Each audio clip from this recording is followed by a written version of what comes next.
بسم الله الرحمن الرحیم. السلام علیکم. امید لرم زما وروڼو چې ټول به روغ جوړ د صحت په جامه کې یئ. نن درته د الله پاک صفاتینم الهادي جل جلاله د دې معنا او خواص خایم چې زموږ د باره کې ډېرې فایدې او برکتونه دي. نو دا ویډیو تر اخره پورې وګورئ او د نورو دوستانو سره هم د ثواب په نیت مخې ته ضرور شیر کړئ.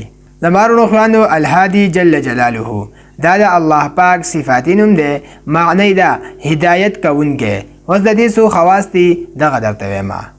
نمبر 1 وړاندې خاصیت دا دی زما وروڼو چې څوک هم لاس اوچت کړي او اسمان طرف ته مخ کړي او دا یا هادي په کثرت سره ووایي او په آخر کې خپل لاس په مخ باندې راکاږي، نو ان شاء الله کامل هدایت به ورته نصیب شي او په اهل معرفت کې به شامل شي. نمبر 2 دویمه خاصیت زما وروڼو ډېر فایدهمند دی چې څوک هم 1100 پیرې یا هادي اهدنا الصراط المستقیم دا 1100 پیرې د ماسخوتن نمازه نه پس لولي، نو ان شاء الله د چا محتاج به نشي او د نیغې لارې هدایت به ورته نصیب شي. نمبر 3 درېمه خاصیت هم زما وروڼو ډېر فایدهمند دی چې چاته هم څه قسمه څه مشکل پیښ شي نو هغه دې 2 رکعاته مونځ وکړي. په دغه 2 رکعاتونو کې دې د سورة فاتحې نه بعد سورة اخلاص ووایي او سلام چې وګرځوي نو بیا دې په یو سا باندې د الهادي ووایي چې څومره هم په دغه یو سا کې دې ویلی شي. د هغې نه بعد بیا دعا وغواړي ان شاء الله قبوله وشي.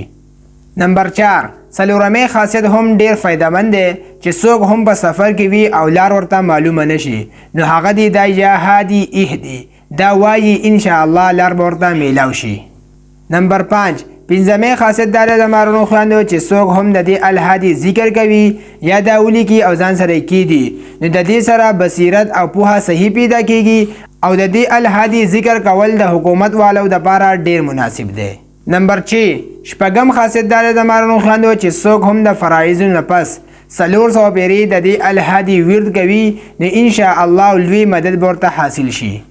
نمبر 7 اووم خاصیت دا دی زما وروڼو که یو بادشاه د دې الهادي ذکر دومره وکړي چې حال پې جاری شي نو ان شاء الله د ده قوم به د ده تابعدار شي.